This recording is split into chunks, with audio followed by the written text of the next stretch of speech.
সন্তানেরা যে বৈষম্য বিরোধী আন্দোলন করে গিয়েছে, এর মাধ্যমে সকল প্রকার বৈষম্যের কবর রচনা হোক। ক্ষমতার মালাই খাওয়া জামাত ইসলামের উদ্দেশ্য নয়। সমাজের একটা গুণগত পরিবর্তন আনা আমাদের উদ্দেশ্য। এখানে আপামর জনগণ রাস্তায় নেমে সেই আন্দোলনকে সফল করেছে।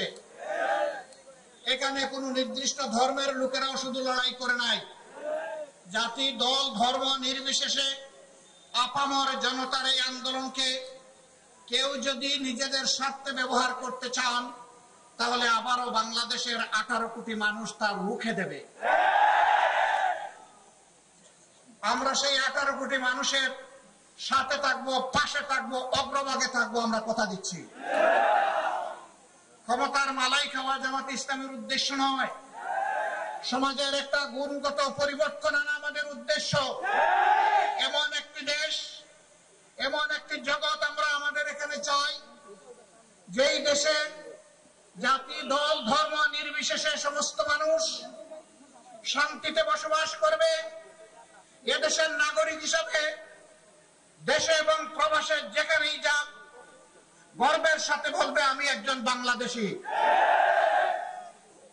এইখানে বিশেষ বিশেষ সময়ে কোন ধর্মীয় সম্প্রদায়ের উপাসনালয় বাড়িঘর পাহারা দেওয়ার প্রয়োজন হবে না, কারণ এখানে জন্মগতভাবে যারাই জন্ম নিবে সকলেই বাংলাদেশের গর্বিত নাগরিক।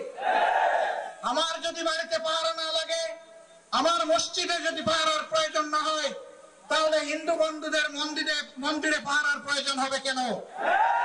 আমরা যেখানে আগে বিশ্ববিদ্যালয়গুলোতে কাড়াকাড়ি মারামারি হতো, মানুষ সেই দিকে চলাফেরা করতে গেলে আতঙ্কের মধ্যে থাকতো, এখন সেই বিশ্ববিদ্যালয়ের ছাত্রছাত্রীরা তারা এই বর্ষার এই বন্যার সময় নিজেরা প্রথমে যা পারে দিয়েছে, তারপরে রুমাল বিছিয়ে বলেছে আসুন আমরা সবাই মিলে বিপন্ন বন্যার্ত মানুষের কাছে যাই। তাদের প্রতি সম্মান দেখিয়ে আপামর জনগণ সেখানে চলে যাচ্ছে বিভিন্ন বিশ্ববিদ্যালয়ে, গিয়ে বলতেছে তোমরা চলো, আমরা তোমাদের সাথে আছি, আমরা তোমাদের পিছনে আছি।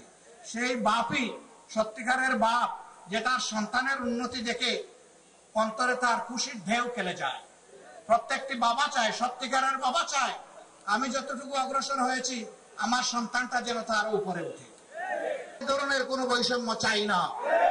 আমরা চাই আমাদের সন্তানেরা যে বৈষম্য বিরোধী আন্দোলন করে গিয়েছে, এর মাধ্যমে সকল প্রকার বৈষম্যের কবর রচনা হোক। বাংলাদেশ একটা বৈষম্যবিহীন দেশে পরিণত হোক।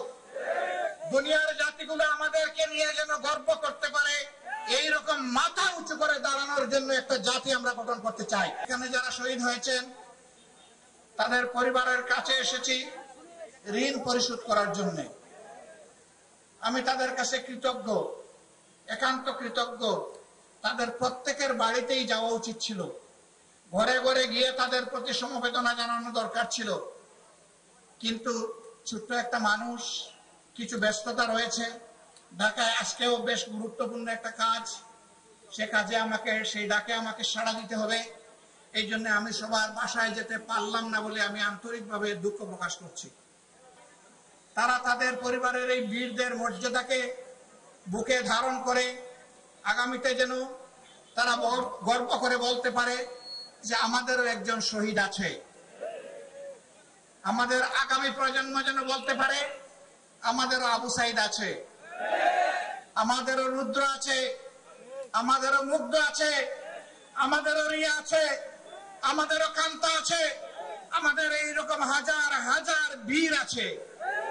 আমরা সেই বীরদের অনুসারী। তারা যেন ইন্সপায়ার্ড হয়, অনুপ্রাণিত হয়, তারা যেন সত্য ন্যায় কল্যাণের পথে নিজেকে নিবেদিত করতে পারে। আমরা আনন্দিত।